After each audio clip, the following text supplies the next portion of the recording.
Hey, welcome back to the Nero world. Today we're diving into another Nero Wolfe mystery, smart, sharp, and worth every minute. The trouble with Nero Wolfe is that he makes reluctance look like an art form.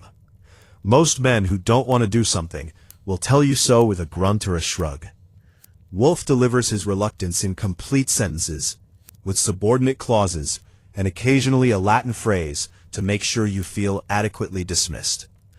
On the morning of October the 14th, he was performing this art from behind his desk in the office. A cluster of Phalaenopsis orchid sketches spread before him, his yellow legal pad untouched, and his expression arranged into something that suggested I had just proposed we swim to Portugal. "Archie," he said without looking up, "if you mention the name Harlan Croft one more time before 11 o'clock, I will have Fritz remove the coffee." "It's 10:53, I said. "Then you have 7 minutes to exercise restraint." I leaned back in the red leather chair across from his desk and looked at the ceiling. The office was quiet in the way only West 35th Street can be quiet, which is to say, not quiet at all, but insulated. The brownstone has that quality. Whatever Manhattan is doing outside, the office absorbs it, neutralizes it, and replaces it with the smell of beeswax, leather, and whatever Fritz Brenner has been doing to a duck since 7 in the morning. I had been in worse offices. I had been in worse jails. 7 minutes, I said pleasantly, and watched the clock. At 11:01, I spoke. "Harlan Croft." Wolfe set down his pencil with the precise, controlled motion of a man who has decided that violence is beneath him, but would like to leave the option open. He looked at me. His eyes, set in that vast landscape of face, he runs to 270 pounds on a frame that handles it with surprising dignity, carried the expression of a man reasoning with a particularly obstinate piece of furniture. "The man is a collector," Wolfe said, "of art, of objects, of people. He has more money than discernment, more influence than taste, and he employs it all in the acquisition of things other men value, principally to demonstrate that he can. I have no interest in his problems." "You haven't heard his problems." "I don't need to. Men like Harlan Croft generate a specific category of problem. Something has been stolen, or someone has been threatened, or a business rival has committed a social impropriety that Croft has decided to elevate to the level of criminal conspiracy. None of these require my attention." "There's been a murder," I said. The room did not change. Wolfe did not change. But something shifted, the way air shifts before a storm. Not visible, not dramatic, just suddenly present. "Whose?" he said. "A man named Vincent Arable, found dead 2 nights ago in Croft's private gallery on the Upper East Side. The police have it down as a heart attack, and they may be right. Croft doesn't think they are." "On what basis?" "On the basis that Arable was 41 years old, in excellent health according to 3 different physicians, and had spent the previous 3 hours at a dinner table with Croft's inner circle, during which, and I quote the man who told me this, he had been perfectly well and perfectly alive until he quite suddenly wasn't." Wolfe was quiet for a moment. His fingers resting on the desk performed the slow sequential tap that I have learned to read the way other men read stock prices. Index, middle, ring, pinky. Index, middle, ring, pinky. He was either thinking or pretending to think, and with Wolfe the distinction rarely matters because the outcome is the same. "Who told you this?" he asked. "Croft's personal secretary, a woman named Deanna Vasquez. She called at 9 this morning. She wants us, you, to see Croft at his earliest convenience. His convenience is irrelevant. Mine is not. She's prepared to offer a retainer of $25,000 to hear you out. Another 50 if you take the case." Wolfe breathed in through his nose. "It is the closest he comes to a visible reaction to money, and I have learned to treasure it." "Tell her," he said, "that I will see Mr. Croft at 3 o'clock this afternoon. Here. If he cannot arrange his schedule accordingly, the matter is closed. I reached for the phone. Harlan Croft arrived at 2:58, which told me something. A man who arrives 2 minutes early to a 3 o'clock appointment either respects the appointment or is performing the appearance of respecting it. And with men like Croft, performance and sincerity wear the same suit. He came through the front door with Diana Vasquez at his right shoulder and a man I didn't know at his left, and I met them in the hallway before Fritz could be disturbed. Croft was 60, though he carried it like a man who had negotiated privately with time and gotten somewhat favorable terms. Tall, lean in the way that expensive tailors make lean look effortless.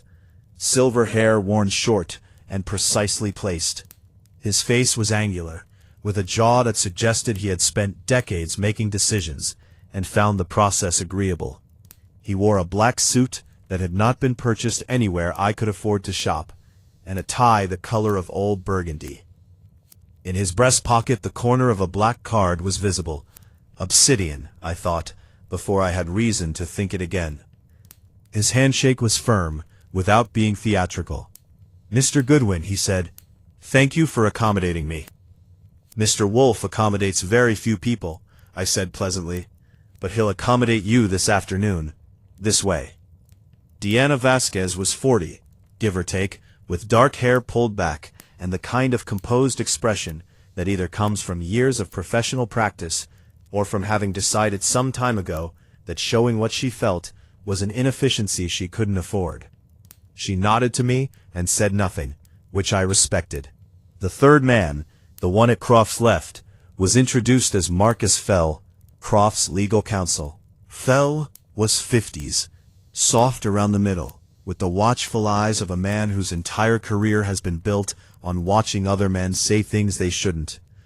He wore his caution like a second jacket. I showed them into the office. Nero Wolfe did not stand.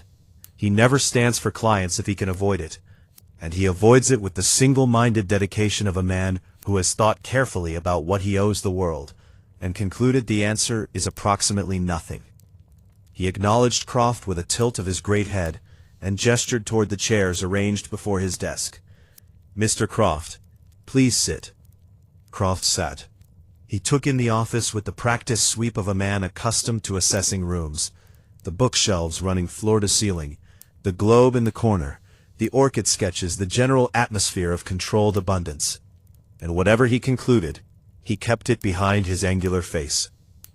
"You know why I'm here," Croft said. "I know what your secretary told my associate," Wolfe replied. "That is not the same thing. Tell me yourself, in your own sequence, and leave out nothing you believe to be minor. Minor details are my preferred currency." Croft looked at him for a moment. It was the look of a man who is accustomed to being the most important person in any room, and has just encountered ambiguity on the subject. Then something in his expression settled, and he nodded once. "Vincent Arabelle was my art acquisition consultant," he said. "He had worked for me for 9 years. 3 nights ago, he attended a private dinner at my home on East 71st. Myself, Arabelle, my daughter Sylvie, my business partner Edmund Cray, and Cray's wife Lena. After dinner, I opened the gallery for a private showing of a new acquisition. A Flemish piece, 17th century. Within 40 minutes of entering the gallery, Arabelle was dead on the floor." "The medical examiner's finding?" Wolfe asked. "Cardiac event. Acute myocardial infarction." Croft's voice was precise and flat. "I do not accept it." "Because?" "Because Vincent Arabelle ran 6 miles every morning, had the cardiovascular profile of a man 20 years younger. And because—" He paused. The pause was not theatrical. It was the pause of a man choosing words with the care of someone who has thought about this sentence for 3 days. "Because in the 40 minutes between entering that gallery and dying on its floor, he told me he had discovered something. Something about the painting. Something that he said I needed to know immediately. He never told me what it was." The room was quiet. Outside, a taxi horn sounded on 35th, brief and indifferent. Wolfe's fingers were still. That told me more than the pause had. "Mr. Croft," he said, "you believe your art consultant was silenced before he could tell you what he had found. I believe it is a possibility I cannot dismiss. And the painting itself." Croft reached into his jacket and produced the black card I had noticed in his pocket. He placed it on the desk between them. It was matte, obsidian-colored, with a single embossed crest, a stylized eye above a horizontal bar. No name, no number. "The painting," Croft said quietly, "was purchased through an intermediary I have never met. That card was the only identification ever provided. I have since been unable to locate the seller. The painting's provenance documents, which Arabelle had authenticated, are now missing from my files." I looked at Wolfe. Wolfe looked at the black card. "Very well," Wolfe said. He did not reach for the card. He rarely touched things prematurely. "I will require the names of everyone present that evening, their addresses, their relationships to you, and their precise movements between dinner and the discovery of the body. I will also require the medical examiner's full report, the provenance documents if they surface, and access to the gallery." "You'll take the case?" Croft asked. "I will," Wolfe said. "Consider the alternative hypothesis to natural death. Whether I can substantiate it remains to be demonstrated. My fee is as discussed." He lifted his eyes to mine. "Archie, show Mr. Croft out, and get the names." He picked up his orchid sketches. The audience, such as it was, had concluded. I stood and caught Diana Vasquez's eye as she rose. She had not said a single word during the entire meeting, but her hands, which had been folded in her lap throughout, relaxed for the first time when Wolfe said yes. That was the second interesting thing I noticed about Diana Vasquez. The first was that when Croft placed the black card on the desk, she had looked away. The next morning, I had 4 interviews scheduled, and a thermos of coffee that Fritz had prepared with the quiet solemnity he reserves for occasions when he understands that I will not be eating properly. He is a genius in a kitchen, and a realist everywhere else. He handed it to me at the door, with a look that said he hoped the city would be gentle with me, and we both knew it wouldn't be. Diana Vasquez had provided the names the previous afternoon, written in a hand so precise it looked typeset. 4 people had been present at Harlan Croft's dinner on the night Vincent Arabelle died. Edmund Cray, 62, Croft's business partner of 20 years, co-founder of Croft Cray Capital, a private equity firm that had spent 2 decades acquiring things at low prices and selling them at high ones, which is either business or philosophy, depending on your disposition. Lena Cray, 55, Edmund's wife, former gallery curator, currently occupied with philanthropic work of the variety that gets her name on museum walls. Sylvie Croft, 32, Croft's daughter from his first marriage, who worked nominally as a consultant to her father's foundation, and actually, from what I could gather, as a very expensive source of familial tension. And Vincent Arabelle himself, whose interview I would unfortunately be conducting at a remove, via other people's recollections of a man who was no longer available to correct them. I started with Edmund Cray. Cray's office was in a building on Park Avenue that had been designed to communicate permanence. The lobby alone could have housed a modest apartment, all marble and indirect lighting and the kind of silence that money manufactures. His assistant, a young man with the practiced neutrality of someone who has learned that his own opinions are professionally inadvisable, showed me to a corner office on the 31st floor with a view of Midtown that would have made a lesser man contemplative. Cray was already standing when I came in. This is a thing some men do, position themselves so that the meeting begins on their terms spatially, before a word is exchanged. I have met enough of them to recognize it without being impressed by it. "Mr. Goodwin," he said, extending a hand. "Edmund Cray, please." He gestured to a sitting area away from his desk, 2 chairs flanking a low table, a calculated informality that said, "We're just talking here," without meaning it at all. I sat, he sat. He had the build of a man who had been athletic in his 40s, and now maintained the memory of it through discipline and good posture. His face was broad, the kind that photographs well, with pale gray eyes that moved with the unhurried confidence of someone who has learned that appearing to be in no hurry is itself a form of power. "Terrible business," he said, before I could begin. "Vincent was, 9 years with Harlan. That's not nothing." "How well did you know him personally?" I asked. "We overlapped considerably. Harlan's collecting and the firm's interests intersect more than people realize. Art is an asset class, Mr. Goodwin, whatever the romantics prefer to believe." Vincent understood that. He could look at a piece and tell you its market trajectory with the same accuracy he could tell you its artistic merit. That's a rare combination. "And personally?" The pause was brief. Brief enough that most people wouldn't notice it. I noticed it, because noticing brief pauses is more or less what Wolfe pays me to do. "We were cordial," Cray said. "I wouldn't claim intimacy. Vincent was a private man. He had his enthusiasms, his professional relationships, his world. Ours intersected at Harlan's table." "The night he died," I said. "Walk me through dinner." He did. His account was fluent, organized, and detailed in the ways that suggested he had been over it several times, possibly with himself, possibly with someone else. Dinner had been served at 7:30.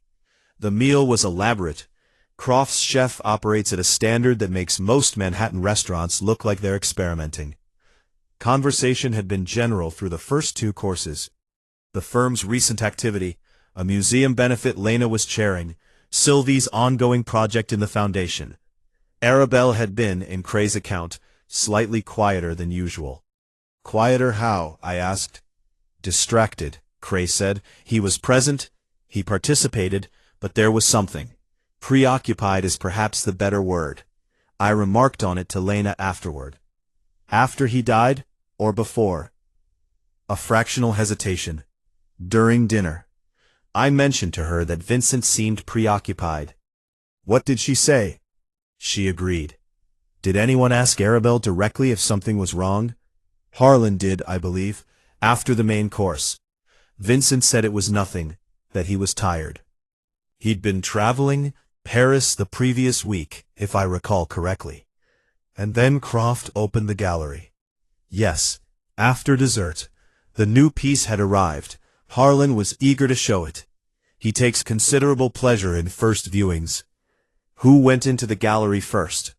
Cray considered this with the air of a man being accurate rather than helpful. "We went in together, more or less. Harlan led. Sylvie and Lena were just behind. Vincent and I were the last to enter." "You and Arabelle entered together?" "Roughly, yes." "Did Arabelle say anything to you on the way in, or once you were inside?"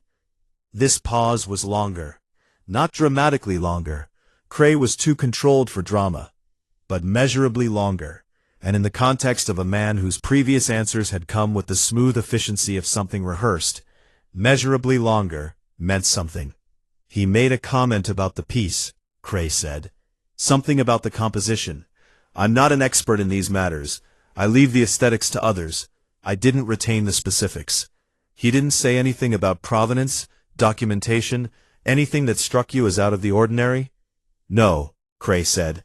"He met my eyes with the calm, level gaze of a man who has made a decision about what he is going to say, and has decided it thoroughly enough that he no longer feels it as a decision.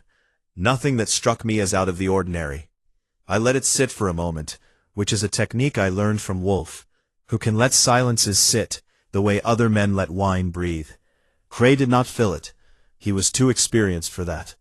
"When did you notice something was wrong?" I asked. Sylvie noticed first.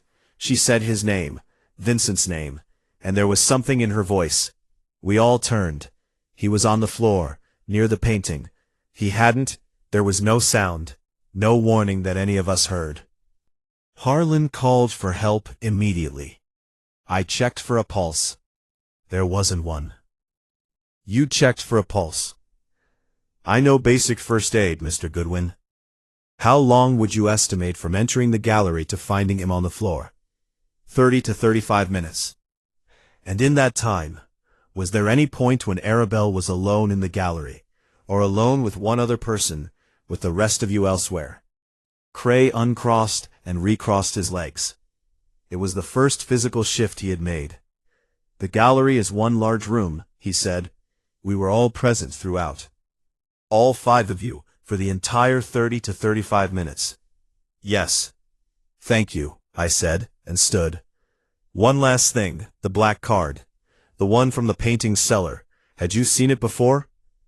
Something moved behind his pale gray eyes. It was quick, and then it was gone, the way a fish moves beneath the surface of a lake. Present, then not, leaving only the faint disturbance of water. I don't know what you mean, he said pleasantly. I smiled back at him with equal pleasantness, and left. Lena Cray received me at the apartment on Fifth Avenue that the Crays maintained for their New York weeks, as distinct from whatever they maintained for their Hamptons weeks, their London weeks, and presumably their weeks in other locations I hadn't been briefed on. It was an apartment decorated in the language of curated restraint. Nothing excessive, everything considered. The whole effect quietly announcing that the people who lived here had taste, which is a different thing from money, though it generally requires money to demonstrate. Lena Cray was a slender woman, with silver-streaked hair worn loose, and the steady, direct manner of someone who has spent decades in rooms full of art, and learned to look at things carefully before speaking about them. She offered me coffee, which I accepted, and settled into a chair with the ease of a woman entirely comfortable in her own space. Where her husband had been controlled, she was simply calm. There is a difference. Controlled implies something being managed. Calm implies nothing needing to be. I've been expecting someone to come, she said. Harlan doesn't believe it was natural. He's right not to. I looked at her. What makes you say that? Because I knew Vincent, she said. I knew him before Harlan did, actually. We overlapped briefly at the Meridian Gallery, years ago. He was the sharpest eye in the room, always, and he was not a man who became distracted, without reason. Your husband said he seemed preoccupied at dinner. Edmund said he was preoccupied. I would say he was frightened. She said it without drama, lifting her coffee cup as she said it, as if the word required no particular decoration. Vincent was not a man who showed fear easily.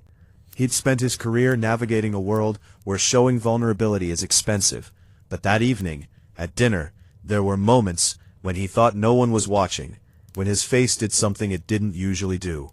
Which was? It went somewhere else, she said, somewhere unpleasant. Did you speak to him privately that evening, before the gallery? Briefly. I found him in the hallway between the drawing room and the dining room, before we were called in for dessert. He was standing at the window, looking out, but not seeing anything. You know how people look when they're thinking about something other than what's in front of them. She paused. I asked if he was all right. Then, he said, and I've been considering this since that night. He said, Lena, do you know where a painting goes when its history turns out to be a fiction? I kept my face arranged. What did you take that to mean? I didn't know at the time. I thought perhaps he was being philosophical. He had that mode occasionally. Elliptical, speaking around something rather than directly at it. She set her cup down with precision. Now I think he was telling me what he'd found, in the only way he could manage in that moment. A painting whose history is a fiction, I said. A forged provenance. Or worse, she said quietly. A painting with a history deliberately concealed.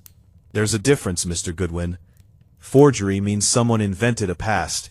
Concealment means the real past is something no one wants found.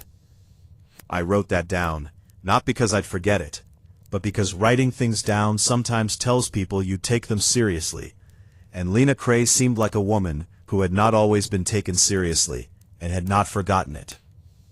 In the gallery, I said, the 30 minutes before he died, was there any point when Arabelle was separated from the group? She thought about it genuinely. I appreciated that. It is a rarer quality than it should be. He moved closer to the painting, she said, closer than the rest of us. He had a small light. He always carried one for examining work. He was looking at something in the lower left, I think. I remember thinking he'd spotted something technical about the piece. She paused. Edmund went to stand near him at one point. They spoke briefly. I couldn't hear what was said. I noted that. One other question, I said. The man who sold Croft the painting, the black card, the obsidian card. Do you know anything about him? Or who he might be? Lena Cray looked at me steadily for a moment. Then she said, I know that Harlan met him once, through Vincent originally. And I know that Edmund met him also, independently, some time before that. She paused. I don't think Edmund has mentioned that to Harlan. She said it the way someone says a thing they have decided to say, having held it for a while, and I had the sense that my arrival had been, in some small way, a relief to her. Sylvie Croft met me at a cafe in the West Village that she had chosen, which told me she preferred neutral ground. She was 32, and looked it in the way that people who have had difficult 30s look it. Present in the face, not worn, but carrying the evidence of things thought about at length. She had her father's angularity softened by something her mother must have contributed, and she wore it with the slightly defensive ease of a woman who has been told she looks like her father often enough to find it complicated. She ordered an espresso, didn't touch it, and looked at me across the small table with the direct gaze of someone who has decided to be cooperative and is watching to see if that decision holds up. I'll tell you what I know, she said, which is less than I'd like and more than I'm comfortable with. That's a reasonable place to start, I said. Vincent told me something at dinner, she said, before the gallery.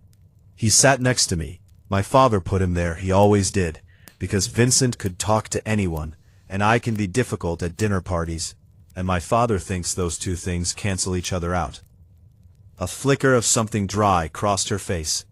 Vincent told me that he had been looking into the painting's background for the past 3 weeks, and that he had found an irregularity. What kind?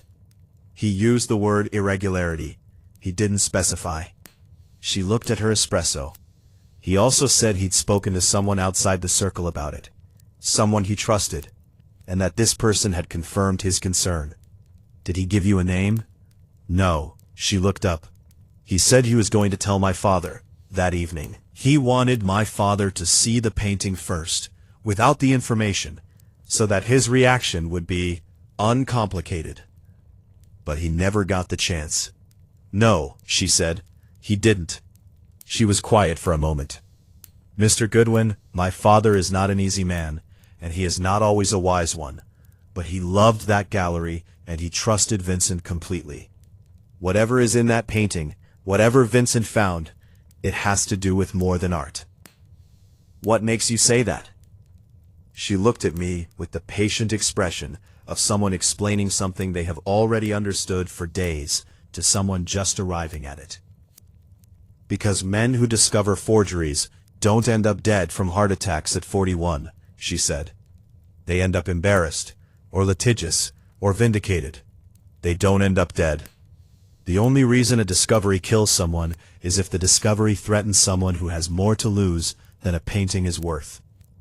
I drove that one home to Wolfe at 4 in the afternoon, along with my notes and the thermos, which was still a third full, and which Fritz received back with the expression of a man who had known all along.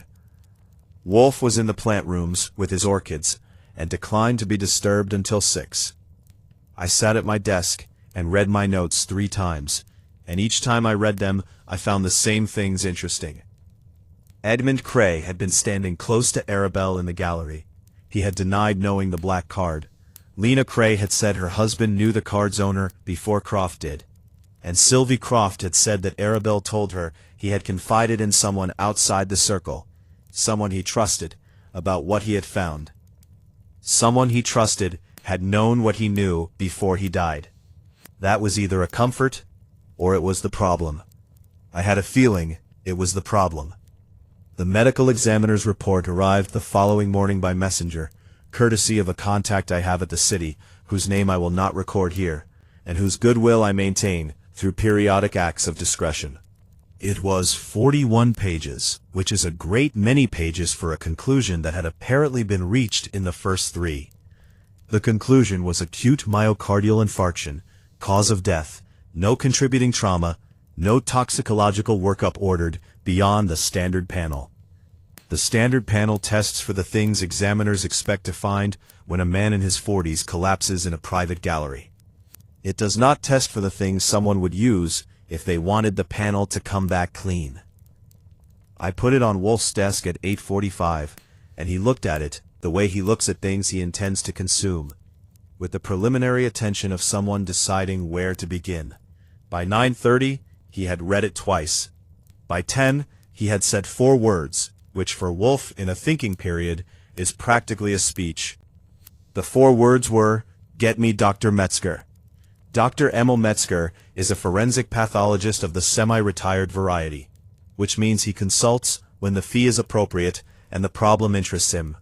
And he has the luxury of those conditions because he spent 30 years being right when other people were wrong, and has consequently accumulated a reputation that functions as its own currency. He is 70, compact, and possessed of the cheerful precision of a man who has spent his career with the deceased, and found them, on the whole, less troublesome than the living. He arrived at 11, and Wolfe gave him the report, and he read it in the office, while Fritz brought him coffee, and Wolfe attended to correspondence with the focused indifference of a man who is actually attending to nothing else.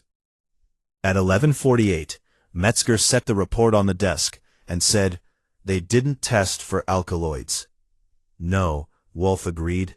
"Specifically, they didn't test for anything in the aconitine family, or the cardiac glycoside family.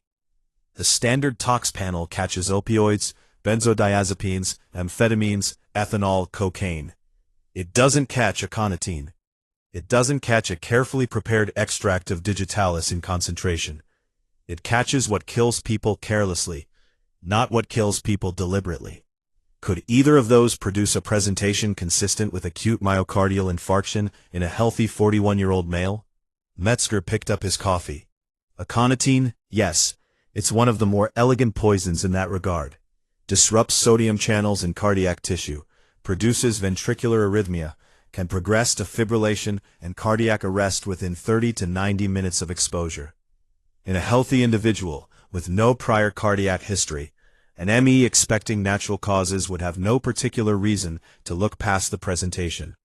He paused. "The window matters. What was the estimated time between potential exposure and collapse?" 30 to 35 minutes, I said.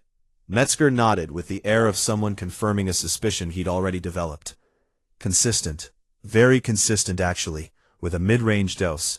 The subject would have been symptomatic, possibly feeling unwell, perhaps attributing it to indigestion or fatigue. And then the arrhythmia would have progressed beyond the compensating capacity of the heart." He set down his cup. "Nero, the body needs to be exhumed." "I know," Wolfe said. "Can you manage the application?" "I can file the request. Whether it gets approved depends on who is listening and how much noise Croft is willing to make." "He will make whatever noise is required," Wolfe said. "Archie, call Mr. Croft. Tell him we need his authorization for an exhumation request and that he should instruct his attorneys to facilitate without delay." I called. Croft's response, relayed through Vasquez and confirmed by Croft himself when he came on the line, was 4 syllables. "Do it immediately." While Metzger began the paperwork, and Wolfe retreated to his plant rooms for the 11 o'clock session with his orchids, a ritual as inviolable as tidal patterns and roughly as negotiable, I took myself and my notes to the gallery on East 71st Street. Croft's townhouse occupied the kind of real estate that makes you understand viscerally why people care about real estate. 5 stories, limestone facade, the particular confidence of a building that has been maintained rather than renovated, which in New York is the architectural equivalent of old money. The gallery occupied the entire ground floor rear, accessible through the house via a corridor lined with smaller works, and it was exactly what serious collectors build when they finally stop caring what other people think about the size of their serious collector rooms. The painting was still there. I stood in front of it for a long time, which I want to be clear was not because I understand Flemish oil painting from the 17th century, because I do not, but because Arabelle had stood here and looked at this and seen something, and I have found that standing where someone stood and looking at what they looked at occasionally produces something useful, even when you don't know what you're looking for. The painting was large, perhaps 4 feet by 5, depicting a merchant's interior, a table with cloth and vessels, a window with precise light, several figures in the middle distance, and in the foreground, a man at a writing desk, turned 3/4 from the viewer. On the desk before him, rendered with the meticulous devotion that Flemish painters gave to objects, a book lay open. And on the book, so small you had to lean forward to read it, were letters that formed no word in Dutch or Latin or any language I recognized. They formed a sequence, a cipher perhaps, or simply an artist's private mark. I photographed it with my phone. Then I photographed the lower left corner, where Lena Cray had said Arabelle bent his small light. The signature was there, a painter's monogram in the fashion of the period. But beside it, in pigment so thinly applied, it was nearly invisible in the gallery's ambient lighting, and visible only at an angle, was a second mark, smaller, different hand. I photographed that too. On the way out I stopped at the corridor of smaller works, and looked at the nearest one, a provenance card in a small frame on the wall beside each painting. Title, artist, date, medium, acquisition date, and at the bottom, acquisition source. Most read the name of a gallery, an auction house, a private estate. The new Flemish piece had no provenance card yet. I mentioned this to Diana Vasquez, who had materialized at my elbow with the silent proficiency that was evidently her professional mode. The card hasn't been prepared, she said, because the documentation is missing. Because Mr. Croft hasn't authorized the card without complete documentation, she corrected. It was a precise correction. I filed it. Miss Vasquez, I said, I want to ask you something directly, and I'd appreciate a direct answer. When did you first become concerned about the painting? She was quiet for a moment. We were standing in the corridor, the light from the narrow window falling across the nearest painting, a Dutch still life with the kind of skull in it that 17th-century painters included to remind you of your mortality, which is a service I don't personally require, but appreciate on behalf of others. 3 weeks ago, she said, Vincent called me from Paris. He said he'd been shown something, a photograph, a document, by a dealer he knew there. Something that called into question where the painting had come from. He asked me not to mention it to Mr. Croft until he'd had time to verify it. And you didn't. I didn't. She said it without apology, but not without weight. Vincent said he needed 2 weeks. He needed to trace the provenance independently, through his own sources. He was thorough in that way. He would not come to Mr. Croft with an accusation he couldn't support completely. Did he tell you what the Paris dealer showed him? A record, she said. A transfer document, for a painting matching the description of this one. The transfer was dated 1943. She paused. The transfer was from a Jewish family in Amsterdam to the German Occupation Administration. I looked at her. A looted painting, I said. A possibly looted painting, she said. Vincent said possibly. He said the documentation needed verification, that there were channels, that it had to be done carefully. Carefully, I said, because if it was verified, the painting isn't Croft's. The painting would belong to the heirs of the family it was taken from, she said, and whoever sold it to Mr. Croft, whoever gave him that black card and took his money, would have committed fraud, among other things. I thought about the black card sitting on Wolfe's desk. I thought about Edmund Cray, who knew the seller before Croft did, and had declined to mention it. I thought about a man in a gallery, bending a small light to a corner of a painting, seeing something that got him killed 30 minutes later. One more thing, I said. Arabelle made a phone call the evening he died, between dinner and the gallery. Croft's phone records would show it, if he made it from the house landline, but I'm guessing he used his cell. The police reviewed his phone, Vasquez said. They saw no reason to pursue the calls. Do you know who he called? She reached into her jacket and produced a folded piece of paper with the same typeset precision as everything else she gave me. On it was a single name and a phone number. The name was Renata Flood. She's an art restitution attorney, Vasquez said. She specializes in Nazi-era looted works. Vincent knew her professionally. She paused. He called her at 6:52. The gallery opened at 7:30. I put the paper in my pocket and thanked her. Outside on 71st Street, the October air had gone cold in the particular way it goes cold in New York, when the city has decided that summer is finished and is not interested in discussion about it. I stood on the sidewalk and looked at nothing for a moment. Arabelle had found a looted painting in his client's gallery. He had called an attorney who handles looted paintings 40 minutes before he died. He had never spoken to his client about what he found, and whoever sold that painting to Harlan Croft knew exactly what its history contained. I went back to the brownstone and told Wolfe everything. He listened without moving, without speaking, without any visible indication that he was anything other than a very large man resting in a very good chair. When I finished, he was quiet for 11 seconds. I counted, because I have learned to count his silences the way meteorologists count intervals between lightning and thunder. The second mark on the painting, he said. I sent it. He studied it on his phone, a device he uses with the barely concealed irritation of a man who has concluded that the 20th century was a personal inconvenience. And then set it down. Archie, he said, I want to see Edmund Cray tomorrow morning. Here, 8:30. He won't like 8:30. No, Wolfe agreed, with a contentment that was its own kind of answer. He won't. Wolfe's office at 8:30 in the morning has a quality that I can only describe as preparatory. Fritz has opened the curtains to whatever light October is offering. The coffee service is arranged with his usual precision, and the room feels like what it is, a stage that its owner has dressed with care, in which the furniture is positioned not for comfort, but for psychology. The chairs before the desk are exactly far enough from it to create a slight but measurable disadvantage. The desk itself, Wolfe's position behind it, is elevated by 3 inches relative to the chairs, which is an architectural choice the original owner made for reasons of aesthetics, and which Wolfe has never altered for reasons of tactics. Edmund Cray arrived at 8:29, the minute early, again.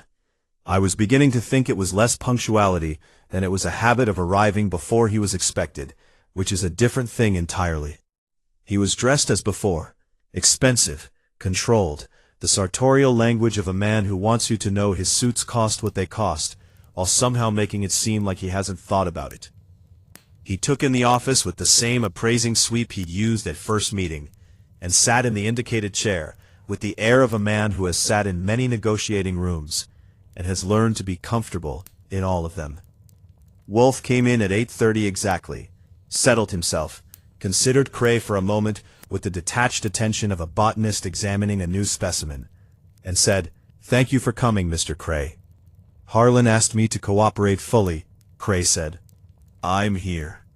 Cooperate fully is one of those phrases, like I have nothing to hide, that is most often used by people who are managing what they cooperate with very carefully. I said nothing, and opened my notebook. "Tell me about the painting seller," Wolfe said. Cray's expression did not change. He was, I will give him this, a man of considerable composure.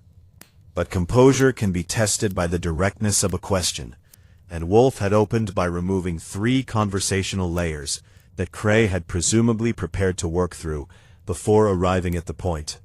"I'm not sure what you're referring to," Cray said. "Then let me be precise," Wolfe said. "The Flemish painting in Harlan Croft's gallery was sourced through an intermediary who identified himself by means of a black card. This intermediary was known to you before he was known to your partner. You have not disclosed this to Mr. Croft.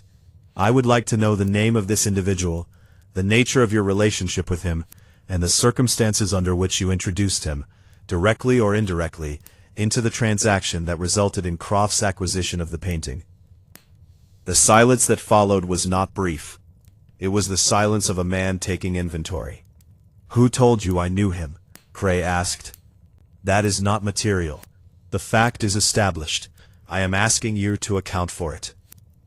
Cray looked at the desk, then at Wolfe, then at some point between the two that served as neutral territory.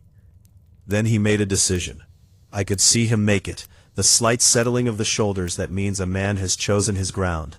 And he said, "His name is Conrad Vale. He operates as an independent dealer, primarily in Northern European works. I met him 7 years ago, in Brussels, through a mutual acquaintance in the commodities sector. We've had several dealings, none of them through Harlan's firm." "What is the nature of those dealings?" "Private acquisitions. Several pieces I purchased for my own collection, all legitimate." "And you introduced Vale to the transaction that produced the Flemish piece?" A pause. "I mentioned to Harlan 18 months ago that there was a significant piece potentially available through a dealer I knew. I described it in general terms. Harlan expressed interest. I passed the contact." He stopped. "I was not involved in the acquisition beyond that." "Did you know the painting's provenance history at the time you made that introduction?" "I knew what Vale told me," Cray said, "which was that the piece had been in a private European collection for 3 generations and was being offered discreetly." "And you took that at face value?" "I had no reason not to." Wolfe looked at him for a moment.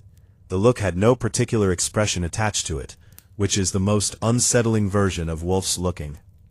"Mr. Cray," he said, "you are a sophisticated man with 2 decades in private equity. The assessment of representations made by counterparties is, I would imagine, among your most practiced professional skills. You introduced a dealer you knew privately, through a commodities connection, rather than through established art channels, to your partner, in connection with a painting of significant value, on the basis of assurances you did not verify. Do you expect me to accept that?" Cray's jaw tightened, the first crack in the surface. "I'm telling you what I know." "You are telling me a portion of what you know," Wolfe said, "which I distinguish from lying principally by the efficiency of the omission." He reached forward and placed the black obsidian card on the desk between them. "Did Vale give you one of these?" Cray looked at the card. His eyes stayed on it, slightly too long. "Yes," he said finally. When we first met, and when Croft showed it to you, which he presumably did, as it was the only identification his seller provided, you recognized it." "I recognized it, and said nothing. I had no reason to believe. Mr. Cray." Wolfe's voice did not rise. It never does. It simply becomes more precise, in the way that a scalpel is more precise than a kitchen knife, without being any louder. "A man is dead. He was, to all relevant appearances, killed in your presence, in the course of examining a painting you introduced into your partner's collection through a channel you have concealed. Whatever your private reasons for maintaining that concealment, they are now operating in the context of a homicide investigation, and I would strongly suggest you consider whether they are still worth maintaining." A long silence. "Vale told me," Cray said quietly, 3 months before the acquisition, that the piece had a complicated history. He used that phrase, complicated. He said it wouldn't be an issue, that the documentation had been arranged. "Arranged," Wolfe repeated. His word. And by arranged, he meant fabricated. Cray said nothing, which was its own answer. "Did you know the painting was looted?" Wolfe asked. "I suspected," Cray said, "that some of the provenance might be incomplete." "And you said nothing to your partner?" "The fee I received from Vale for making the introduction," Cray said, almost to himself, "was substantial." The room was very quiet. Outside a truck moved on 35th Street, and the sound was distant, belonging to some other transaction. Wolfe regarded Cray with an expression that I have seen him use for things that disappoint without surprising him. "You will provide Mr. Goodwin with Conrad Vale's contact information," he said. "Every address, phone number, and means of reaching him that you possess. You will do so before leaving this office. And you will be available when I require you here again." "Am I a suspect?" Cray asked. You are a witness who has withheld material information, Wolfe said. What you graduate to will depend on what I learn next.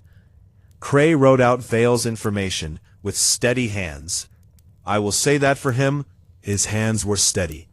He left without the smooth composure he'd entered with, and the difference between the two versions of Edmund Cray was enough to be interesting. Sylvie Croft came at 10. She arrived as I was beginning to understand she did most things with a certain braced quality, not defensive exactly, but prepared for difficulty, in the way that people who have lived with difficult people become prepared for it reflexively, even when the difficulty isn't coming. Wolfe treated her differently than he'd treated Cray.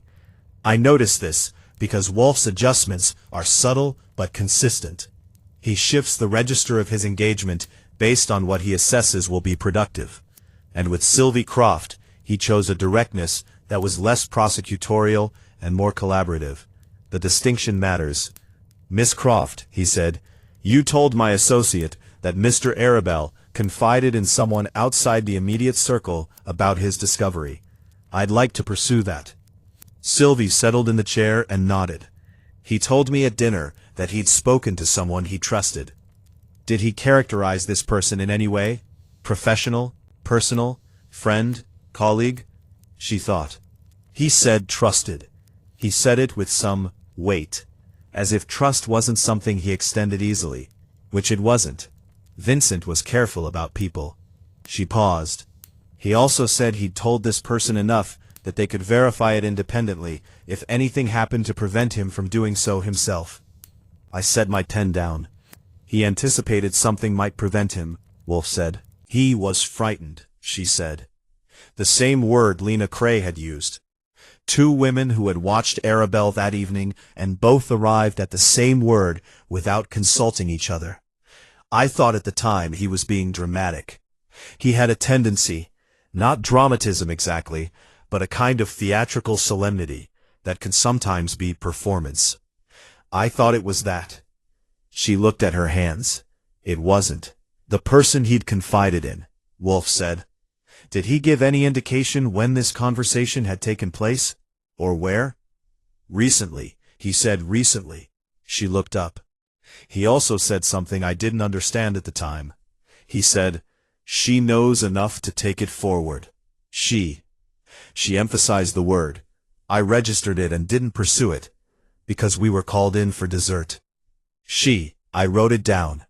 Miss Croft, Wolfe said, I want to ask you about your father's relationship with Conrad Vale. The name produced a reaction. Not a large one, but genuine. A fractional tightening around her eyes. You know about Vale. I know of him. I don't yet know enough.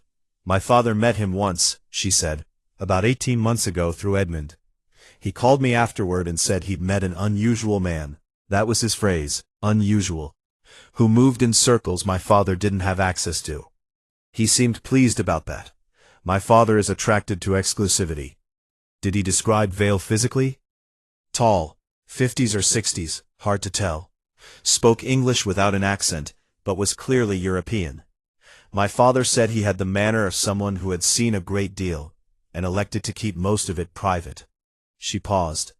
He also said Vale had given him the black card, and told him it was the only contact he ever provided, and that it was not to be shared. Was it shared? He asked her 3 more questions. About the gallery layout, about the sequence of events on the night Arabelle died, about whether Arabelle had his phone with him in the gallery. The answers were consistent with what I'd already collected. Then he thanked her, and she stood, and at the door she turned. Mr. Wolfe, she said, Vincent told me at dinner that knowing something dangerous and not acting on it was not protection. He said the only protection was in the light. She looked at him steadily. I'd been thinking about whether he was saying that for my benefit or his own. After she left, Wolfe sat for a moment looking at the door she'd gone through. Archie, he said, call Renata Flood. Renata Flood did not come to the brownstone. She was in court in the morning and immovable about it, which I respected. and she agreed to see me at her office at 2 in the afternoon, which is the kind of compromise that works for everyone. I went without Wolfe, which is always how it works. Wolfe sends me where he cannot go, which is most places, and I bring back what I find, which he processes from his chair, with an efficiency that occasionally makes me feel like a very well-deployed extension cord. Flood was 50, with close-cropped gray hair and the economical manner of someone who charges by the hour, and has trained herself to value everyone else's time by extension. Her office was in Midtown, full of filing systems and the kind of organized chaos that belongs to people who know exactly where everything is and would prefer you not test them on it.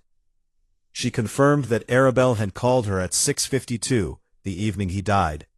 She confirmed that she had known him for several years through the art world, and she told me with the careful precision of a lawyer deciding in real time what falls within and outside privilege, that Arabelle had told her he believed a painting in a significant private collection had been improperly transferred from a Jewish family in Amsterdam in 1943. He gave me enough to begin a search: the family name, the approximate date of transfer, the type of work. He said he had documentary evidence, but needed to secure it before bringing it formally. What was the family name? I asked. Overbeck, she said. Isaac and Miriam Overbeck, Amsterdam. The transfer records, if they exist, would be in the German Federal Archives or the Netherlands Institute for War Documentation. Did he tell you he was frightened? She was quiet. He said he believed the seller was aware that the painting's history had been discovered, and that he was concerned about what that awareness might produce. She paused. He asked me if he didn't contact me within 48 hours to begin the formal search anyway, using the information he'd given me. And he didn't contact you. He died that night, she said. I read it in the papers the next morning. She looked at me across the desk with the steady, unseduced gaze of someone who has spent decades in rooms where powerful people tell convenient stories. He knew he might die, Mr. Goodwin.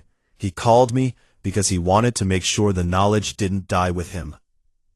I rode back to the brownstone in a cab and sat in the back, thinking about a man who arranged for information to survive him before walking into a room where he was going to be killed. That required either remarkable foresight or remarkable fear. Probably both. The next 2 days I spent largely in motion, which suits me better than sitting, though I would not say this to Wolfe, because he would respond that motion without direction is exercise, not investigation, and he would not be entirely wrong. Conrad Vale was the pivot point. Everything else in the case revolved around him: the painting, the provenance, the black card, Cray's concealment, and most importantly, whether he had reason to know that Arabelle had discovered the painting's history and had told someone about it. Whether he had acted on that knowledge was the question Wolfe was working toward. But to work toward it, we needed Vale. And Vale was the kind of man who does not appear on the surfaces where most people are findable. The contact information Cray had provided was a European mobile number that rang twice and disconnected, an email address that bounced, and the name of a hotel in Brussels where Vale had stayed on one occasion 4 years ago, and had not been seen since.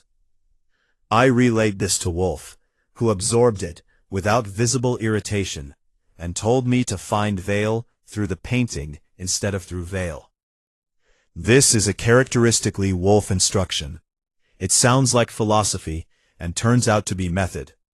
I spent the first morning with Renata Flood's research assistant, a young woman named Petra, who had the focused ferocity of someone who has chosen a cause and means to pursue it with everything she has. She had already begun pulling transfer records from the Netherlands Institute for War Documentation, based on what Arabelle had told Flood, and by the time I arrived, she had found the Overbeck family.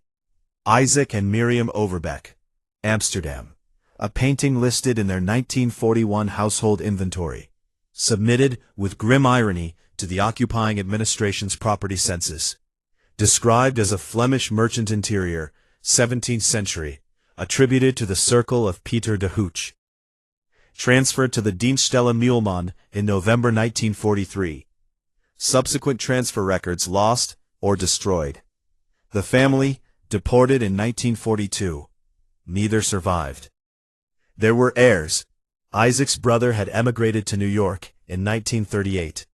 His grandchildren were alive. 2 of them, in fact, lived in New Jersey. I drove to New Jersey on the second morning and spoke to a woman named Carol Overbeck Stearns, 67, who received me in a living room that had nothing in common with Harlan Croft's gallery, except that they were both rooms where people lived with the residue of the past. She had documents her father had preserved, photographs of the Amsterdam apartment, the household inventory, and one photograph, small and black and white, of a painting on a wall. The composition was unmistakable. The cloth on the table. The precise window light. I photographed her photograph with my phone and sent it to Wolfe immediately. "Is this enough?"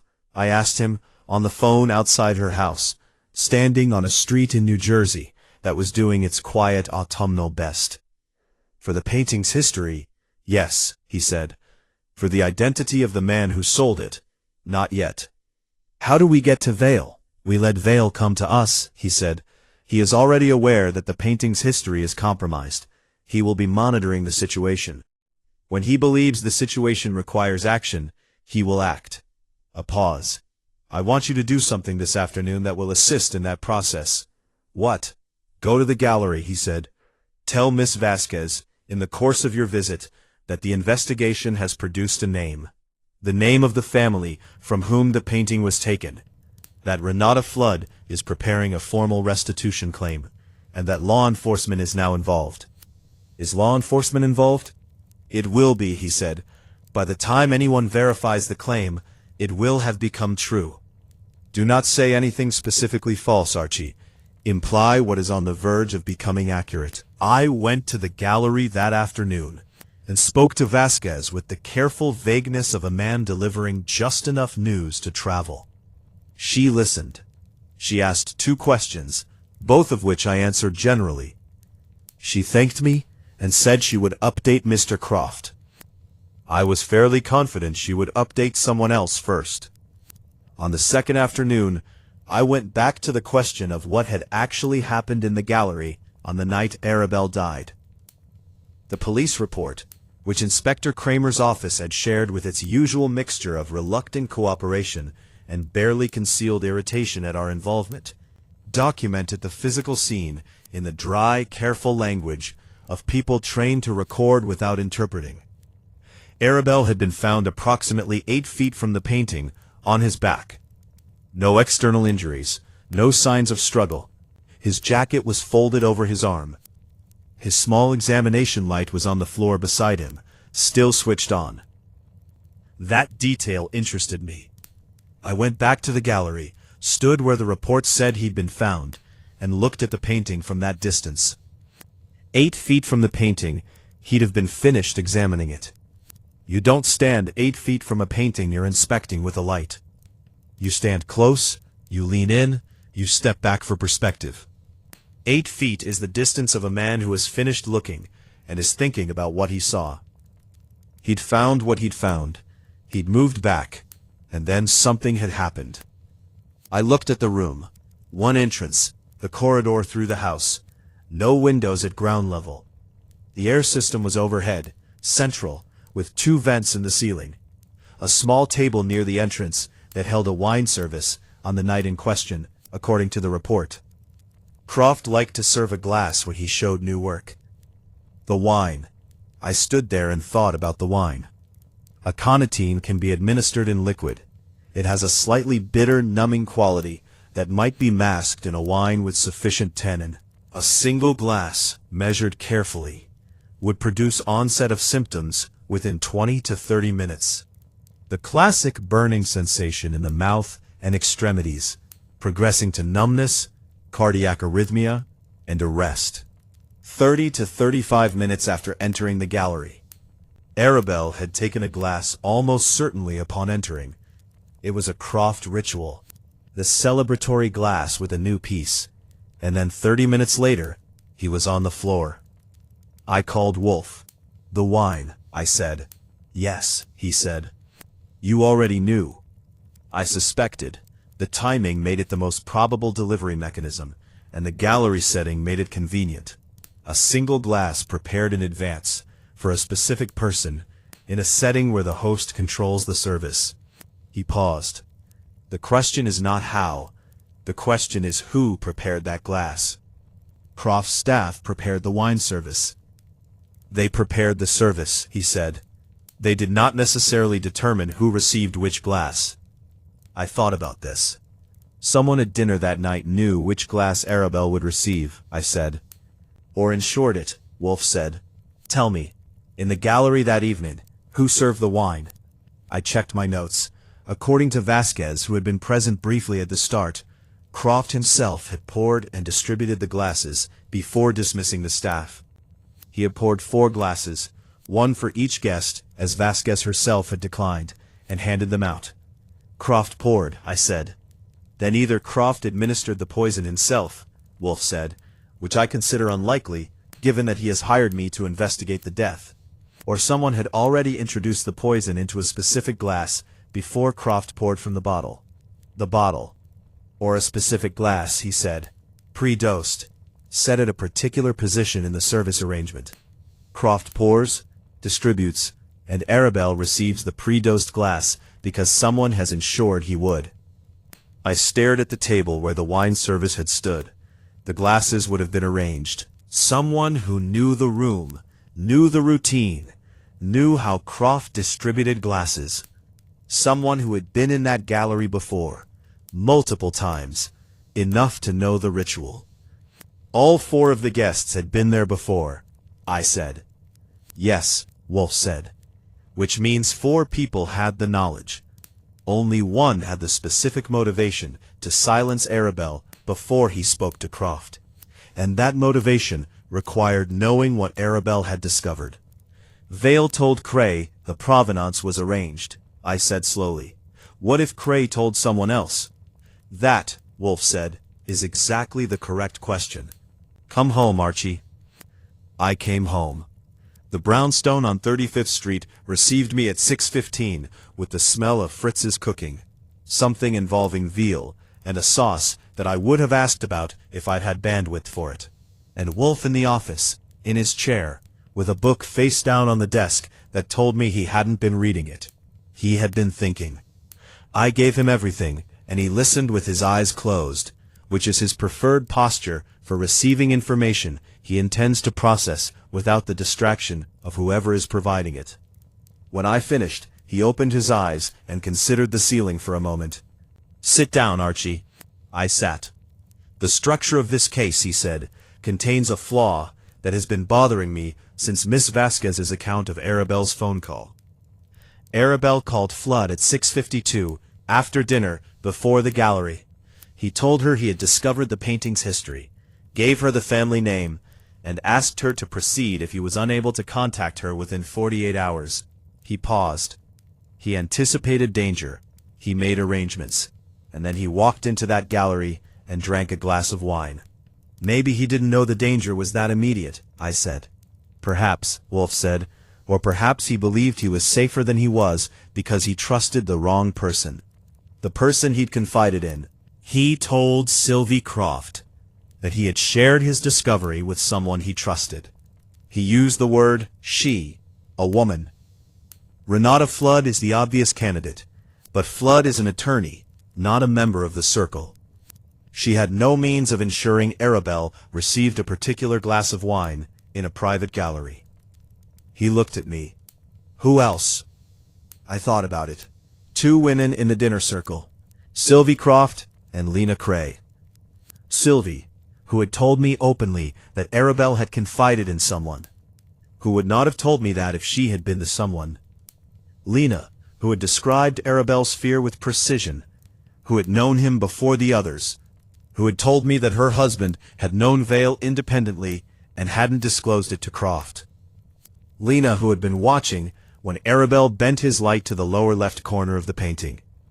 Lena, whose husband had taken a fee for introducing a man who sold stolen paintings.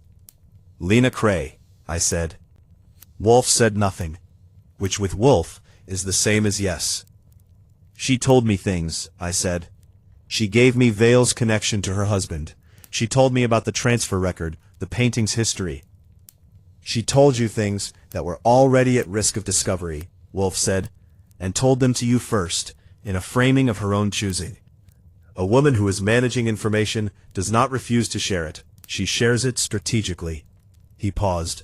Consider, Arabelle trusted her with his discovery. He told her he had found evidence of a looted painting. She was a former gallery curator. She understood what that meant, for the painting, for her husband, for the fee he'd received from Vale. She had access to Croft's gallery and its routines. She had the knowledge, the means, and the motive. I sat with it for a moment. And Vale, I said, is he involved in the actual killing? He is the source, Wolfe said, the criminal origin of the painting. Whether he directed the killing, or whether someone acted to protect their own position, that I don't yet know. He picked up his book and then set it down again. I know enough to act. We need everyone here. The principals of that evening, all of them. When? Tomorrow afternoon, he said. 3 o'clock. Arrange it. And if they won't come? They will come, he said, because I will tell them I have evidence sufficient to require their presence, which is true. He opened his book. Get Fritz. I believe dinner is ready. I got Fritz. Wolfe did not sleep well, or so I inferred from the fact that when I came downstairs at 7:15 the following morning, Theodore Horstman, who manages the orchid plants on the upper floors with a jealous devotion that I have come to regard as a kind of professional marriage, reported that Wolfe had been in the plant room since 6:30. Wolfe goes to the plants when he is thinking through something that won't resolve itself through sitting still, which is his version of pacing and represents roughly the same frequency of occurrence. I made my own coffee, ate the breakfast Fritz had prepared, and went over my notes for the third time, looking for the specific things that Wolfe looks for. Not evidence exactly, but the shape of events, the places where the narrative strains against its own internal logic. The shape was this. Conrad Vale acquired a painting stolen from the Overbeck family during the German occupation of Amsterdam. He held it, or facilitated its holding, for decades through a chain of transfers that had been either lost or fabricated, until the right buyer became available. Harlan Croft, with his appetite for significant pieces and his willingness to deal through exclusive private channels, was that buyer. Cray made the introduction, knowing enough to know the provenance was problematic, and accepting a fee for his silence on the subject. Arabelle, examining the painting with the professional eye of a man who had spent his career in the specifics of attribution and history, found the second mark. The mark in the corner that told him something the fabricated documentation didn't account for. He went to Paris, where a dealer showed him documentary evidence of the 1943 transfer. He returned to New York and spent 3 weeks trying to verify it independently before he could bring it to Croft. He made a mistake. He told someone in the inner circle. Lena Cray, former gallery curator, woman of sophisticated cultural knowledge and marital entanglement with the man who had brokered the transaction, understood immediately what Arabelle's discovery meant. It meant her husband's hidden fee, his concealed relationship with Vale, his knowing complicity in a fraud, all of it would surface.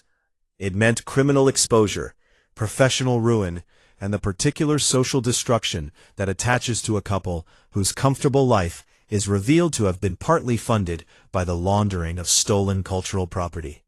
She had prepared a glass. That was the theory. Clean, internally consistent, supported by the evidence. But theories have a weak point, and this theory's weak point was the same as every theory's weak point. It explained what had happened without entirely proving it. To prove it, you needed either the glass, gone, washed, long since removed from any evidentiary chain, or a confession, or a piece of evidence that created a logical impossibility in Lena Cray's version of events. Wolfe came down from the plant rooms at 11, went directly to his chair, and said without preamble, "The flaw in the theory is the glass." "I know," I said. "We cannot establish which glass Arabelle received, or whether a specific glass was pre-dosed. The wine service has been cleaned. The glass is washed. The bottle discarded. The evidence chain for the delivery mechanism is severed." He pressed his fingertips together. "We need a different thread." "The mark on the painting," I said. He looked at me. "The second mark," I said. "The one beside the signature. Arabelle saw it, and it told him something. It told him enough that he went to Paris to follow it. If we can establish what the mark means, who made it, what it signifies in the history of the painting's transmission, we might be able to establish that Vale knew the painting's history was discoverable, and when he knew it." Wolfe was quiet for a moment. "Continue. If Vale knew the mark was there and knew what it meant, that an expert examining the painting would eventually find it, then the sale to Croft was always going to be time-limited. He knew at some point that Arabelle would find the mark. That means he had contingencies." I paused. He may have told Cray. He may have told Cray that if Arabelle found the mark, the transaction would need to be managed. "Managed," Wolfe repeated, "and Cray told his wife, who had the gallery knowledge and the close proximity to manage it herself." Wolfe pressed his lips together and looked at the ceiling. "It's a theory," he said. "Internally consistent, plausible, and not provable from what we currently have." He brought his gaze back down. "Which means I need Vale. Vale, who doesn't answer his phone or his email. Vale," Wolfe said, "who is monitoring the situation around a painting worth several $1,000,000, and whose entire operation depends on not having a formal restitution claim filed against him in connection with it." He looked at me. "Did you inform Vasquez yesterday that Flood was preparing a formal claim, and that law enforcement was involved?" "In sufficiently general terms, yes." "Then Vale knows," Wolfe said. "A man in his position, with his exposure, will make contact with whoever he believes is at the center of the danger to him, which is now us." "You think he'll call?" "I think he'll do more than call," Wolfe said. "I think he'll want to assess the situation directly." He reached for his phone, the desk phone, not the mobile, which he distrusts on principle, and dialed a number. I recognized it as the office of a man named Hibbard, who works in a capacity I have never fully identified at a federal agency I decline to name here, and who maintains a productive if wary relationship with Wolfe based on mutual convenience and the shared understanding that Wolfe produces results that Hibbard's organization would prefer to have produced. The conversation was brief. Wolfe explained the situation in 3 sentences, which is a compression he reserves for people he respects enough to assume can extrapolate. Hibbard listened. Hibbard asked 2 questions. Wolfe answered them. Hibbard said he would run Vile's name through the appropriate channels and call back. He called back in 40 minutes. Conrad Vile, also known in certain European records as Karel Vogt, also known in certain other records as C.V. Merchant, which is the kind of alias that is either extremely clever or entirely unimaginative, depending on your perspective, had been of interest to the Art Loss Register, Interpol's Works of Art Unit, and 2 separate European governmental bodies for 11 years. He operated through a network of shell entities across Belgium, Luxembourg, and the Netherlands. He had been positively identified in connection with 4 separate disputed works in the last decade. Never prosecuted, always mobile, always one transaction removed from direct culpability. He had entered the United States 3 days ago on a valid Belgian passport. He was currently, as of the morning surveillance, in a hotel in Midtown Manhattan. I looked at Wolfe. "He came to us," I said. "He came to manage his exposure," Wolfe said, "which is the same thing from our perspective." He settled back in his chair with the particular quality of satisfaction that he deploys when events arrange themselves in accordance with his reasoning. "Call Inspector Kramer." This was unexpected enough that I actually stopped writing and looked at him. Wolfe involves Kramer on a schedule of his own devising, which generally means as late as possible and under conditions where Kramer's role is essentially predetermined. Calling Kramer before the final act was unusual. "We need his authority to compel Vale's presence," Wolfe said, answering my unasked question. "We are not a law enforcement body. Kramer is. I will provide him with enough information to bring Vale in as a material witness in a homicide investigation, and I will ensure that Vale understands that the brownstone is where the matter will be resolved." He paused. "Tell Kramer I will solve his case for him this afternoon. He will not be pleased, but he will come." I called Kramer. Kramer was not pleased. He came. The afternoon had the quality of accumulation, the specific atmospheric heaviness of a situation pulling toward its resolution, the way weather accumulates before a storm, without the storm itself yet being visible. Fritz made lunch, which Wolfe ate with the focused attention he gives to good food and complex problems, apparently finding no contradiction in attending to both simultaneously. I ate at my desk and reviewed my notes one final time, not because I expected to find something new, but because going into one of Wolfe's gatherings without your facts squared away is the professional equivalent of arriving at a gunfight having forgotten where you put the gun. At 2:15 I confirmed all arrivals: Harlan Croft and Deanna Vasquez, Edmund and Lena Cray, Sylvie Croft, Inspector Kramer with 2 of his people, and Conrad Vale, who had agreed to come, through an intermediary, through a channel Kramer's office had activated, with the careful compliance of a man who has decided that appearing cooperative is currently his best available option. I arranged the chairs, 6 of them, in a configuration that Wolfe has refined over the years into something that is part furniture and part psychology. Close enough to create a single group, angled so that everyone can see everyone else's face, with the desk as the authoritative center. At 2:58 I answered the door for the first time. By 3:15 everyone was in. I took my chair, opened my notebook, and waited. Wolfe looked at the assembled room with the expression of a man surveying a chessboard he has already solved and is about to demonstrate. "Thank you for coming," he said. The room had the particular density that comes from putting people together who share a secret they believe only they know. I have been in enough of Wolfe's gatherings to recognize the specific quality of that density, how different it is from ordinary tension, which is merely anticipation, or ordinary discomfort, which is merely self-consciousness. This was the tension of people who are in the same room as the thing they have been hiding from, and who have not yet determined how close it intends to come. Harlan Croft sat at the front left, with Vasquez at his right shoulder in the position she had occupied at every encounter.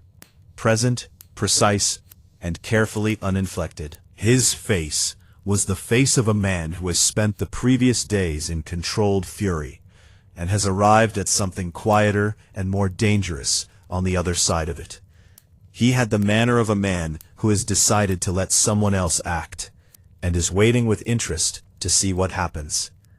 Edmund Cray sat across from his partner, and I was close enough to observe the specific quality of his not looking at his wife, which is a different thing from simply looking elsewhere. Men who are not looking at their wives with that particular quality of avoidance are in a category of their own. He was composed. He had decided on composed, and he was executing it. Lena Cray sat beside him with the stillness of a woman who has spent the previous 30 hours in the company of her own thoughts and has arrived at a resolution. What kind of resolution I couldn't yet tell. She wore it inwardly and showed me nothing. Sylvie Croft was at the right, slightly apart, with the braced posture I had identified as her characteristic stance.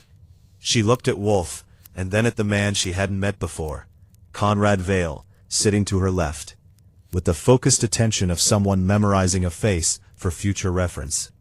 Vale himself was exactly what Harlan Croft had described, tall, 60 or thereabouts, with the quality of age that suggests a life conducted largely at a remove from ordinary difficulty.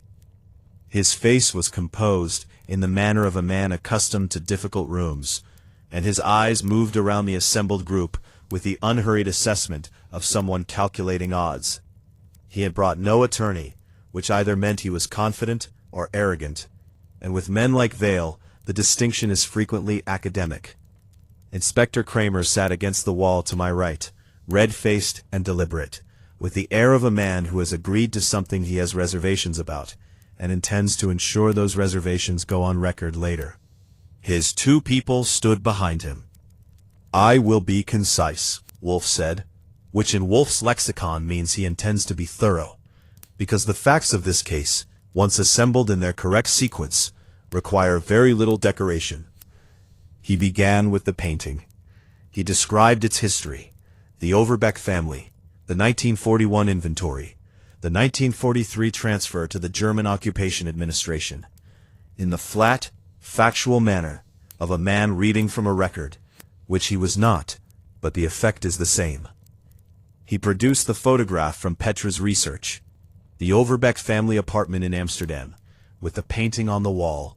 He placed it on the desk facing the room. Croft looked at it. His jaw moved slightly. He said nothing. Wolfe then described the acquisition chain. Vale's network of entities across Belgium and Luxembourg. The fabricated provenance documentation, not invented entirely, but constructed from genuine documents for similar works, altered and assembled into a paper history for a painting whose real history was documented in Amsterdam's war records. The fee paid to Edmund Cray for the introduction, unknown to his partner.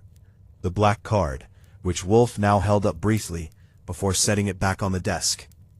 Cray's composed face did not change, but Croft's did. He turned to look at his partner, with an expression I will not attempt to describe, beyond saying that it was the expression of a man recalibrating the last 20 years in real time. Wolfe let that sit for exactly 4 seconds. Then he moved on. He described what Arabelle had found. The second mark in the lower left corner of the painting.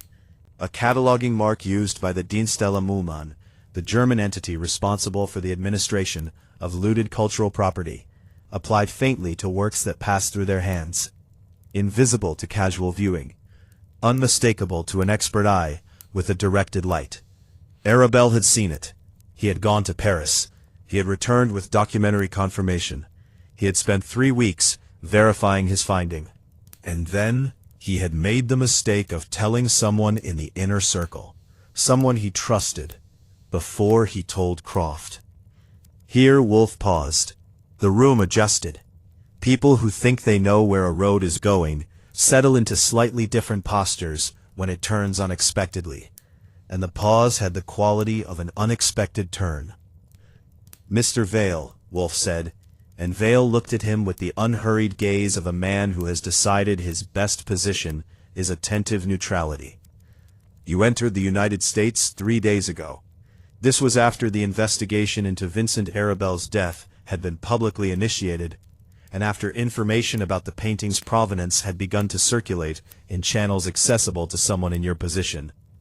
Why did you come?" "I have business interests here," Vale said. His English was indeed without detectable accent, a flat, cultivated mid-Atlantic that belongs to people who learn the language from teachers rather than from a country. "My presence is not unusual. Your presence here specifically, in proximity to this investigation, at this time, is precisely unusual," Wolfe said. "You came because you needed to assess and, if possible, manage the situation around the painting, because a formal restitution claim, once filed, exposes not merely the painting's history, but the chain of its transmission, including your role in it. And criminal liability for fraud, in connection with the sale to Mr. Croft, is not academic. It is concrete and imminent." He paused. "Whom did you contact upon arriving?" A silence. "Mr. Vale," Wolfe said, "I am not asking whether you contacted someone. I am giving you the opportunity to characterize that contact yourself, before characterization becomes unnecessary." Vale's eyes moved, briefly, a flicker, to Lena Cray. It was small, it was very small, but the room was not large, and I was watching, and Lena Cray, to her credit, did not look back at him. She kept her gaze on Wolfe, with the stillness of a woman who has decided, in that moment, that stillness is her only remaining asset. I watched her see it. Edmund Cray did not see it, because he was still executing composed.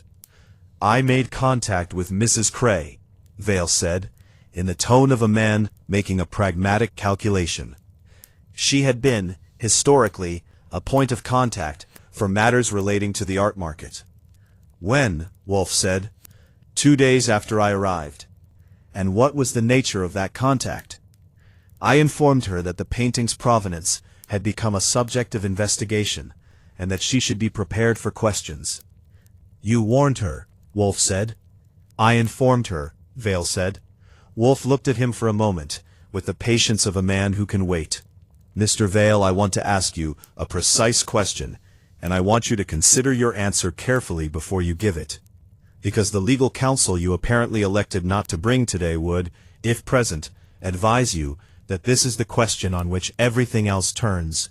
He paused. Did you know, at the time you facilitated the sale of this painting to Harlan Croft, that its provenance documentation was fabricated, and that the painting had been looted from the Overbeck family? The room was very still. I knew, Vale said, that the provenance history was constructed. I had been informed by the previous holder that there were gaps in the documentation. Gaps, Wolfe said. Gaps, Vale said, with the tone of a man who has chosen his word and intends to inhabit it. And you sold it anyway. I facilitated its sale. I did not make representations about its provenance directly. Mr. Cray, Wolfe said, turning, did Vale make representations about its provenance to you? Cray, for the first time since arriving, looked genuinely uncertain. He was a man who had spent his life knowing which way the wind was blowing and adjusting accordingly. And the wind in this room had shifted twice in 5 minutes. He looked at Vale. He looked at Croft, which was probably a mistake, because Croft was looking at him with an expression that would have made most men prefer to be somewhere else. He told me the documentation had been arranged, Cray said. His word. His word, Wolfe repeated. He looked at Vale. Your word. Vale said nothing. Mrs. Cray, Wolfe said. She looked at him. Her face was composed, still, and entirely unreadable, which is a thing I have noticed about people in this particular position, the ones who have arrived at the end and know it, and have made a final, private peace with it. Vincent Arabelle told you what he had found, Wolfe said. He trusted you because you had a professional history together, because you had known him before the others, and because you gave him reason to believe you were sympathetic. He paused. When did he tell you? A silence. A week before the dinner, she said. Her voice was exactly what it had been when I'd interviewed her, steady, thoughtful, precise. He called me. He said he'd found something about the painting that he needed to discuss before bringing it to Harlan. And you told Vale. I told Carol, she said, with the specific phrasing of someone who had known Vale by a different name, long enough that the other one had become intimate. I told him what Vincent had found. She paused. I told him because Edmund's arrangement with Carol, if it came out, would have destroyed us, and I thought Carol could manage it. I thought he would speak to Vincent, make some arrangement. Instead, Wolfe said, someone ensured that Vincent Arabelle received a glass of wine containing aconitine in sufficient concentration to produce fatal cardiac arrhythmia within 30 minutes. The word aconitine went through the room like a current. Harlan poured the glasses, Lena said. He poured from the bottle, Wolfe said. He did not select the glasses from the arrangement. He distributed them as they were placed. Someone had arranged the glasses beforehand, with one glass set in a position that would naturally be distributed to the guest who stood at a specific point. Someone who knew the gallery routine, knew how Croft distributed glasses, and had access to the wine service before the gallery was opened. Lena Cray looked at him. You can't prove that, she said. The glass is gone, she said. The bottle is gone. There is no physical evidence. There is a phone record, Wolfe said, of a call placed from your mobile to a number registered to one of Vale's entities in Luxembourg, on the morning of the dinner, lasting 6 minutes and 40 seconds. He paused. I don't yet know what was said, but a jury will find the call interesting. It was not, technically, a guarantee. Wolfe had the call record. Hibbard had produced it that morning from the federal surveillance attached to Vale's entry. And the call's content was genuinely unknown. But the record existed. The timing was damning, and the inference available to anyone in the room was clear enough. Lena Cray closed her eyes. When she opened them, she looked not at Wolfe, but at Harlan Croft. I am sorry, Harlan, she said. Vincent he deserved better than what happened to him. Croft looked at her for a long moment. Did you do it? He said. She said nothing. Which was, as any detective or juror will tell you, the most complete answer available. Kramer arrested Lena Cray in the brownstone, which he has done with various people over the years and has never quite gotten used to, partly because Wolfe's office is not a police precinct, and arresting people in it feels, I think, like conducting surgery in someone else's kitchen, technically feasible, but atmospherically wrong. He was efficient about it, and not unkind about it, which is Kramer at his best. He also detained Vale as a material witness pending the federal fraud and cultural property charges that Hibbard's office was prepared to file, which gave Vale the specific look of a man who had calculated that coming to New York would contain his exposure, and had discovered he'd miscalculated badly. Edmund Cray left the brownstone with the particular gait of a man walking very carefully because he does not entirely trust his legs. He had said nothing after Lena's silence, had sat with his hands on his knees, and his face doing things I did not have adequate language for, and don't intend to invent language for now. Whatever the next months hold for him, and they will hold a considerable amount of legal difficulty and social recalibration, the particular grief of that moment was its own separate thing, and I am not unsentimental enough to be unaffected by it. Sylvie Croft stayed in her chair for several minutes after the room cleared. She sat and looked at the space where Lena Cray had been, and then she said, to nobody in particular, she loved him, you know. Vincent. Not romantically. But she had known him a long time, and she loved him the way you love someone who sees the world the same way you do. She paused. She killed him anyway. People, I said, make terrible economics of the things they love. Sylvie looked at me with an expression that was mostly tired and slightly surprised. That's almost profound, she said. Don't tell anyone, I said. It would ruin my reputation. She almost smiled. She left.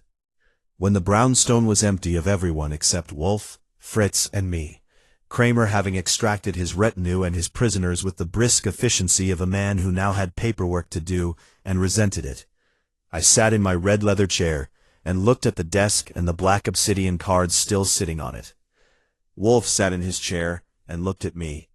Ask, he said. 3 questions, I said. Proceed. First, the second mark. You knew what it was, the Dean Stella Moulmon cataloging mark, before you identified it to the room. When did you know? When you sent me the photograph from the gallery, he said. I recognized it immediately.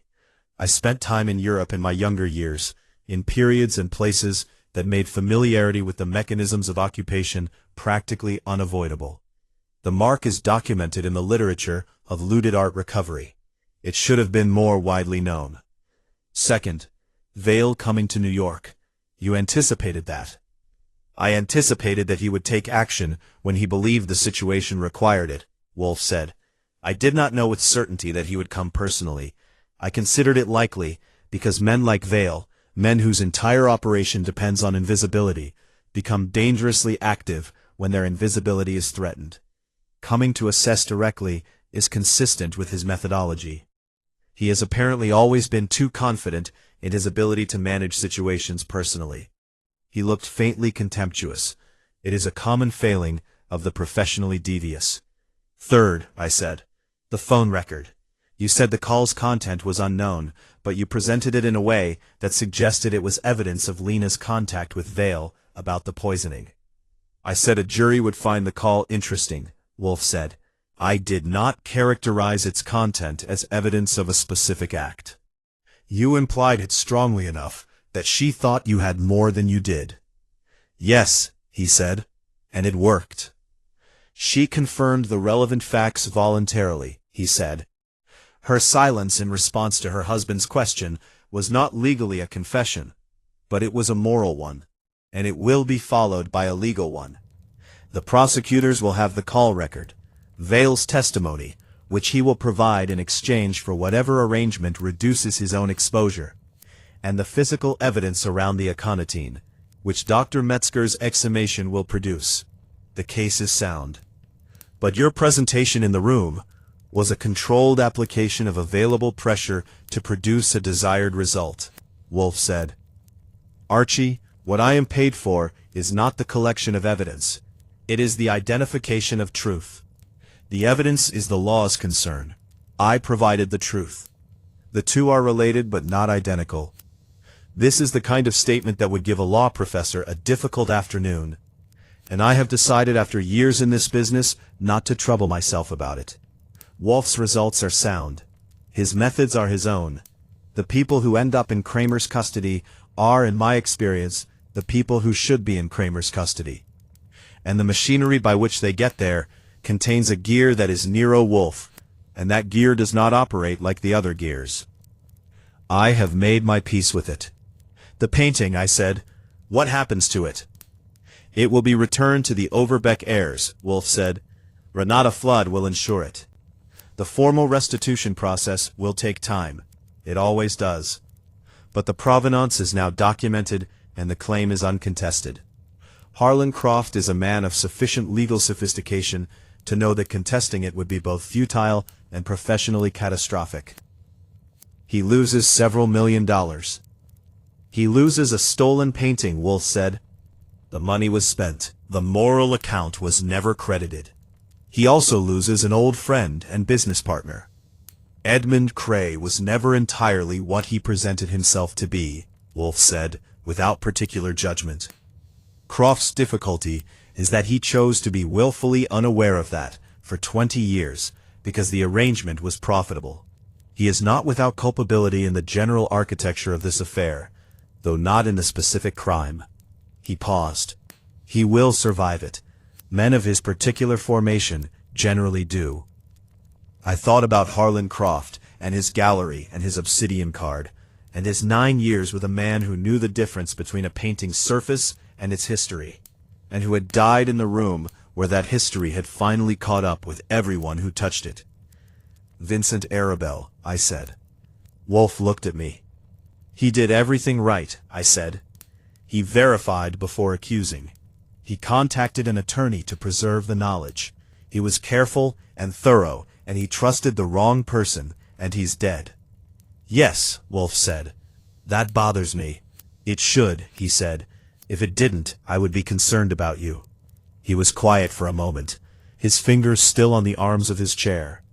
Arabelle was a man who understood that certain truths have consequences, and elected to pursue them anyway.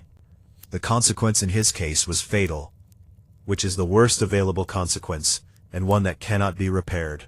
What can be done is what we have done. Identify the truth he identified, bring it to the light he described to Miss Croft as the only real protection, and ensure that the people who silenced him are held to account for it. It is not adequate. It is what is available. I sat with that for a while. Outside on 35th Street, the afternoon was doing what New York afternoons do in October, conducting itself with a kind of brilliant, cold indifference that is either beautiful or melancholy, depending on what you've just been through. I had, at that point, been through enough that I found it both.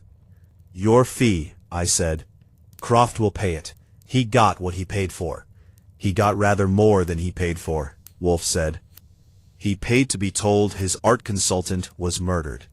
He also received the identity of a criminal network operating in stolen cultural property, the exposure of his business partner's concealed dealings, and the documentation necessary to pursue legitimate restitution to a family that lost considerably more than a painting in 1943. He lifted an eyebrow approximately 1/4 of an inch. It was a productive fee. Fritz appeared at the door. Mr. Wolfe, dinner is ready when you are.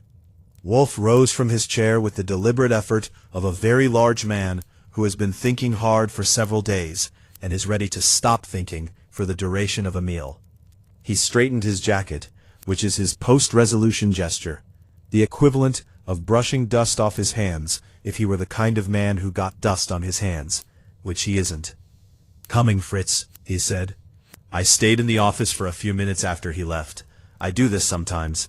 Sit in the quiet after one of Wolfe's conclusions, in the room that had contained, over the past hour, a murderer, a fraud, a ruined partnership, a compromised fortune, and the various radiating wreckage of what happens when people make terrible economics of the things they love, as I had apparently told Sylvie Croft. The black obsidian card was still on the desk. I picked it up and looked at it. The embossed I above the horizontal bar. No name, no number.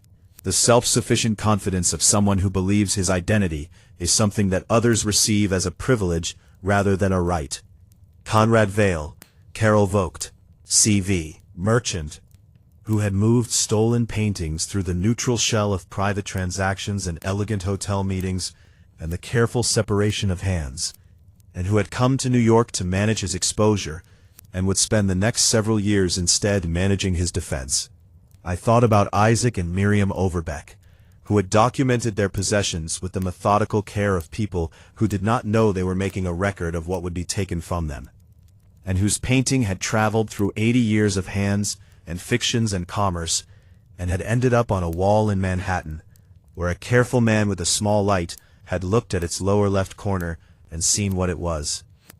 I thought about Arabelle calling Renata Flood at 6:52 and saying, "If I can't call you back, go forward anyway."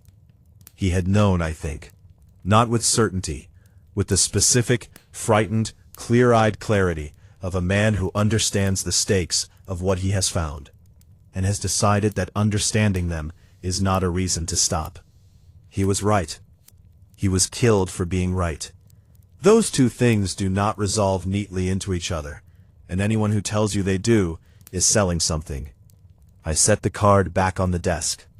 Fritz would make something extraordinary for dinner. Wolfe would eat it with the serious attention it deserved. I would eat it with less serious attention and somewhat more appetite. Afterward, Wolfe would go to his room and read, and tomorrow he would be in the plant rooms at 6 if the mood took him, and the orchids would bloom on their own schedule, indifferent to the moral weight of what had been resolved in the room below. The brownstone endures. It endures the people who come through it carrying their buried things, and it endures their departure. And it endures Wolfe in his chair, and Fritz in his kitchen, and me in my chair, and the city going about its considerable business outside the windows. I am, all things considered, content to endure it with them. I picked up my notebook, put the cap on my pen, and went to dinner.